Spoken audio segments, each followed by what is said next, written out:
Okay, so for those of you listening who are at that C1 level in English, you probably know this feeling. You've climbed this incredible mountain, right? You can handle complex chats, understand tricky articles, express some pretty sophisticated ideas. I mean, it's a huge achievement. But then you look up, and there's this even higher peak, kind of shrouded in mist. The peak of, well, true effortless mastery. And here's the tough part. The old methods, the steady habits that got you this far, they start to feel like they aren't really working as well anymore. You hit a plateau. So how do you tackle this final steepest climb? Well, the answer is actually one of the most powerful and honestly counterintuitive secrets in learning. It's a principle that once you really get it, it just fundamentally shifts how you think about mastery. And it's this. To truly master something, you have to teach it. This idea, which we're going deep on today, is known in psychology as the protege effect. That's exactly right. The protege effect, it's this profound idea that the act of preparing to teach something you know, organizing your thoughts, thinking about the questions someone else might ask, figuring out how to explain it clearly, that process forces you to understand it on a much, much deeper level. It basically transforms your knowledge from something kind of passive, just stored away, into a skill that's active, dynamic, fully integrated. It's about making that knowledge really yours. That's such a key difference, isn't it? Passive versus active. It almost sounds too simple, though. Just by getting ready to teach, you change your own understanding. What's that initial mental shift when you go from just learning to preparing to teach? So yeah, our mission today is to explore the fascinating science behind why teaching is such a powerful learning tool for the teacher. We'll give you a practical roadmap, some real ideas for finding teaching opportunities, even if you're thinking, wait, I'm not qualified. We'll break down the specific skills you build, and we'll share some really cool transformative stories from learners who've actually done this. Okay, so we've touched on the what. Now let's really dig into the why. What is it about, standing in front of someone, even just one person or preparing to, that fundamentally changes how we learn? What's the potent psychology going on there?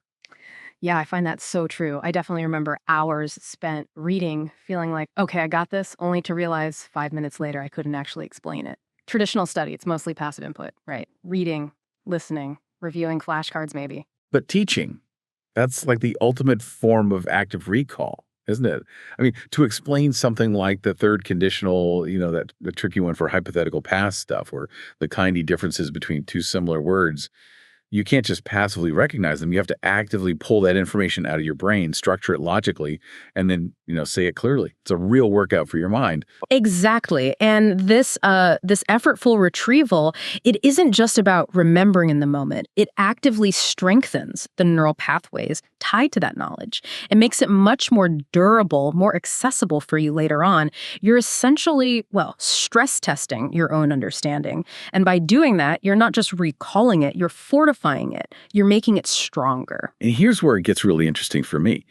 Teaching also acts as this incredible diagnostic tool for your own weaknesses. Oh, I can definitely relate to that. You think you've got it down pat until you try to explain it, and suddenly all those little blind spots are just glaring at you. Like you might think you get the difference between affect and effect, or maybe when to use who versus whom, but you don't truly know until a student hits you with that simple question, why? That one word forces you beyond just gut feeling, beyond intuition, towards conscious, rule-based mastery, shines a light on the gaps you didn't even realize were there. And that, honestly, for the learner turned teacher, is an invaluable gift. It's like getting a personalized map showing you exactly where you need to focus your own study. It helps you solidify your foundation, turning those things you were unsure about into real strengths. It's a powerful feedback loop for your own learning. It also pushes you to develop something called metalinguistic awareness, which is basically just thinking about the language itself, not just using it. When you teach, you have to start seeing the architecture behind the words.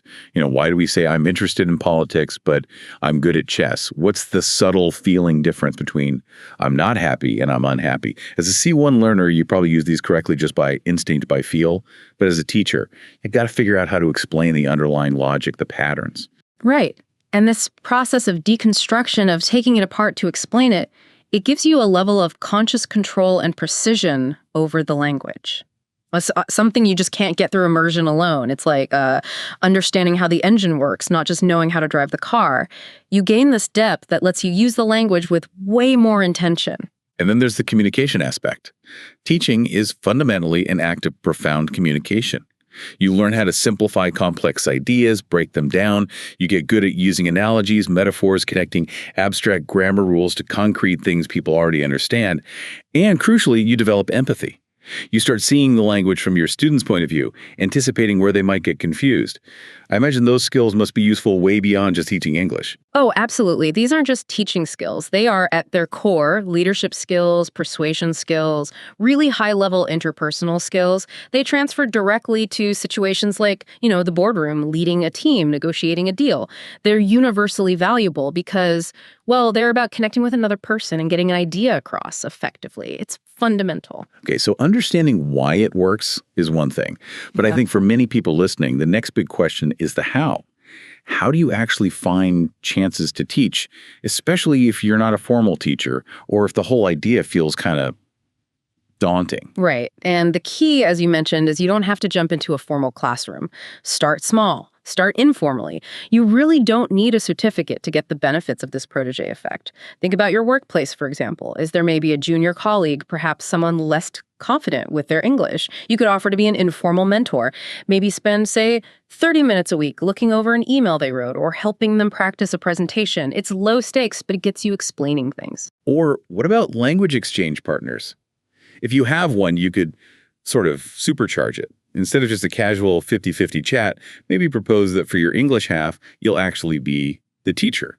Yeah. Ask your partner to bring specific questions or problems they're having with English. It's just the dynamic, makes it focused, and you get that teaching practice. Yeah, that's a great idea. Or you could help a friend or a family member. Do you have a cousin, maybe a nephew, or a friend's kid studying for English exams at school? Offer to help them out once a week.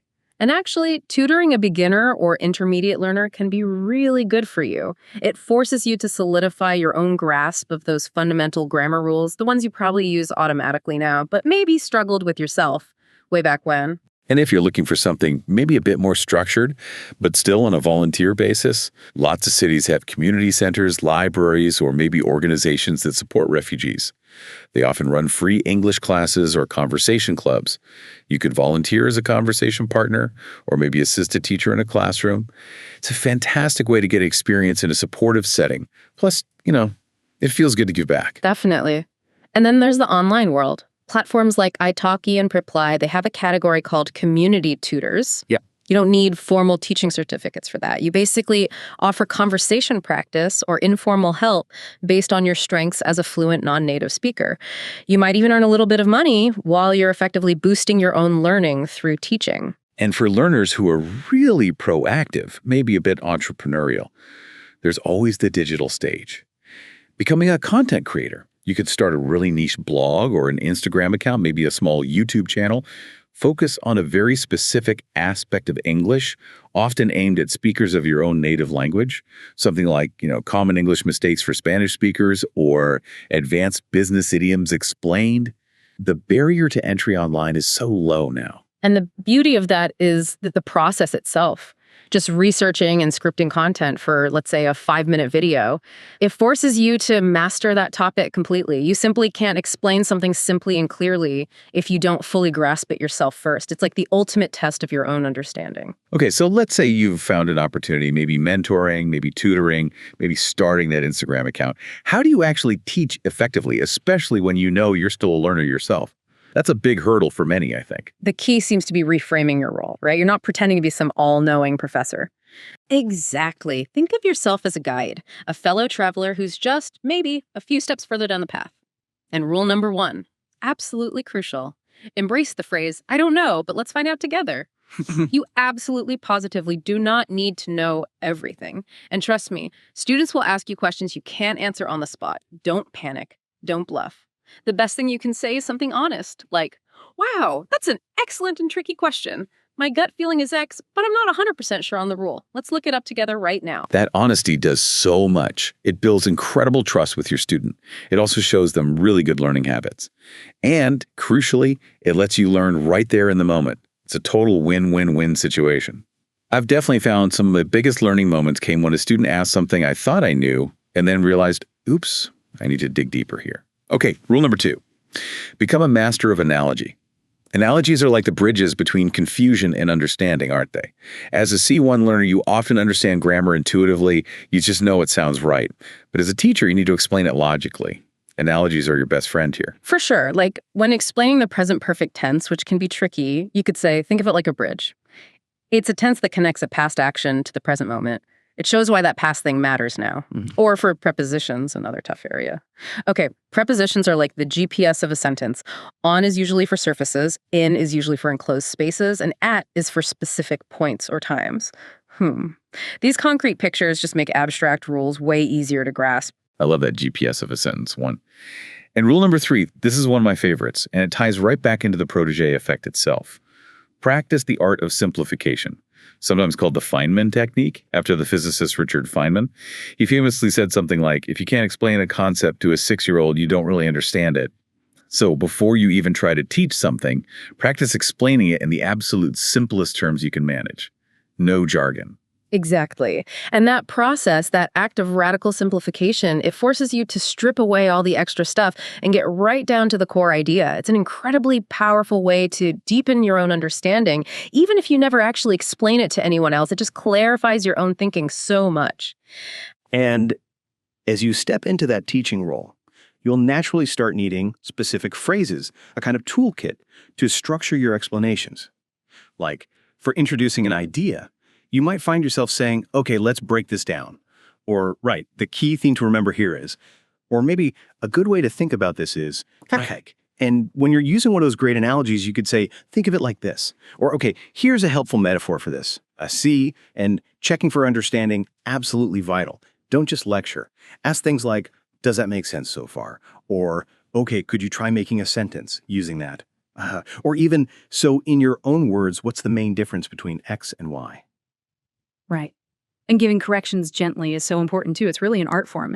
Instead of just saying, that's wrong, you could try something like, that's a great attempt, a slightly more natural way to phrase that might be. Or you've got the right idea there, just in this specific context, we'd probably say.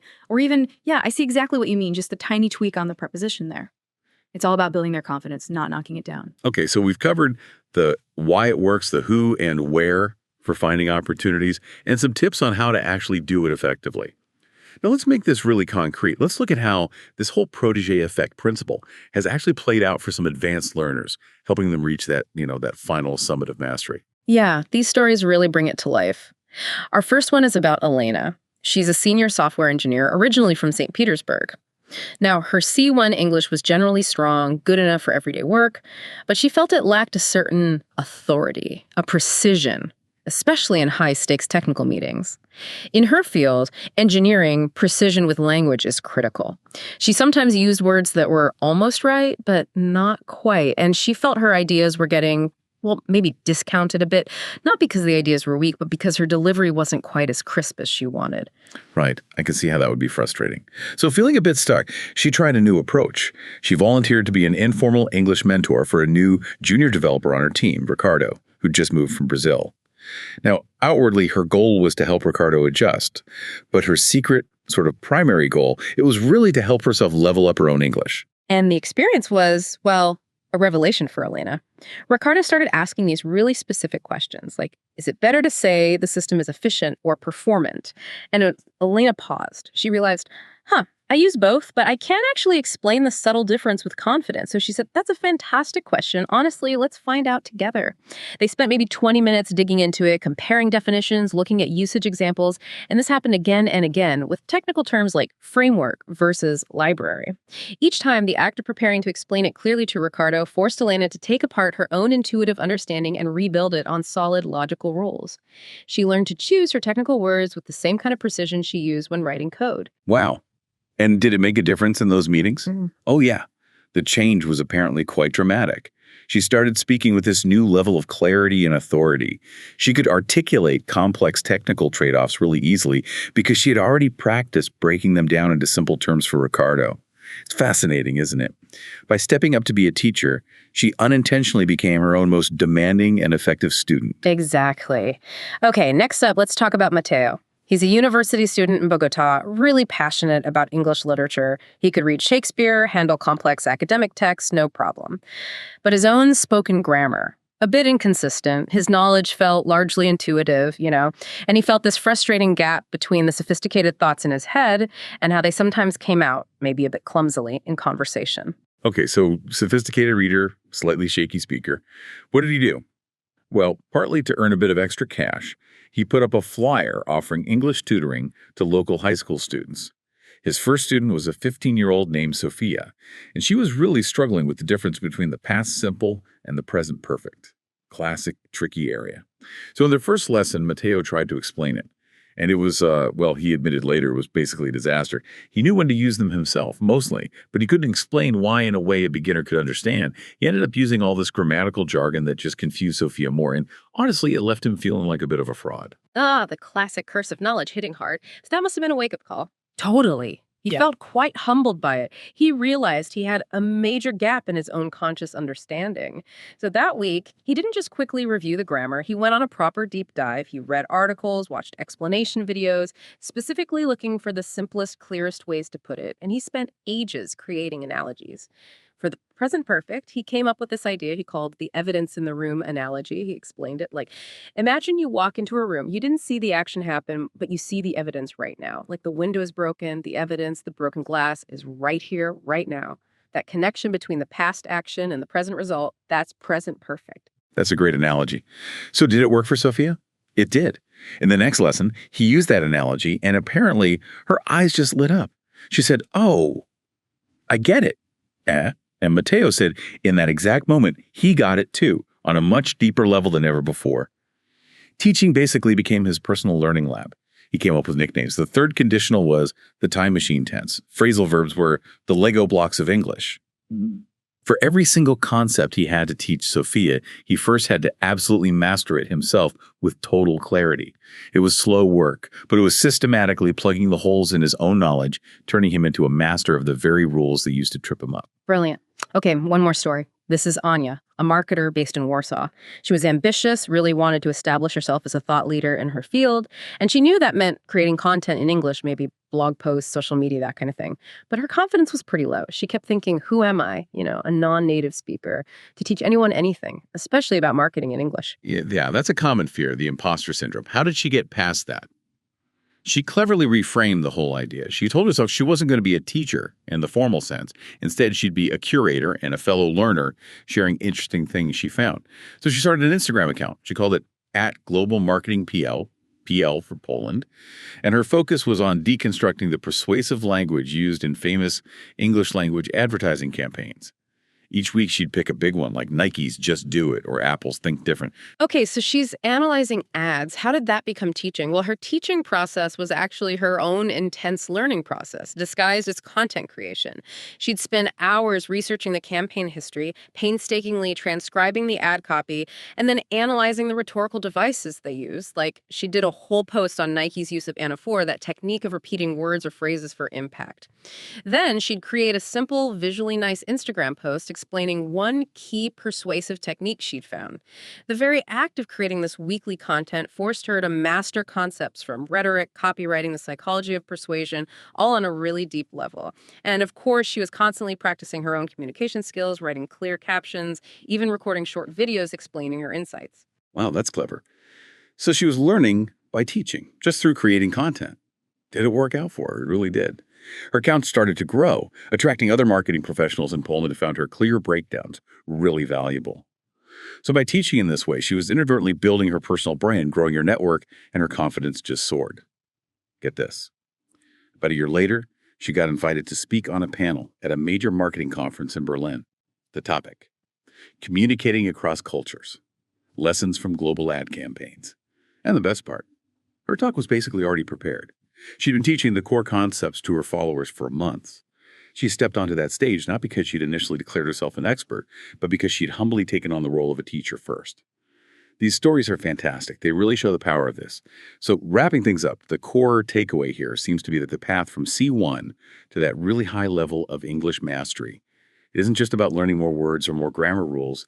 It's more about deepening your understanding of the language you already know. Moving from just knowing that something is correct to truly understanding why it's correct. That feels like the big leap. Exactly. That leap from passive recognition to active explainable mastery. And the protege effect offers, arguably, the most direct and effective way to make that leap. By finding an opportunity to teach seriously, no matter how small or informal you're committing yourself to the ultimate act of learning, you force yourself to consolidate what you know, you confront those hidden weaknesses you didn't realize you had, and you develop this level of communicative empathy, this ability to see things from another's perspective, which is really the true hallmark of a master communicator. So the message really is, Yeah. you don't need that teaching certificate hanging on the wall. You don't need to feel perfect in your English. You just need maybe the courage to be one chapter ahead of your student, as they say. Find someone you can help, a colleague, a friend, maybe someone online learning English. Step into that teacher's chair, even metaphorically. Explain one concept, answer one question. Because the person you help, they'll definitely be grateful. But the person who will learn the most, the one who will grow the most, the one who will be most profoundly transformed by that simple act of teaching, well, that person is you.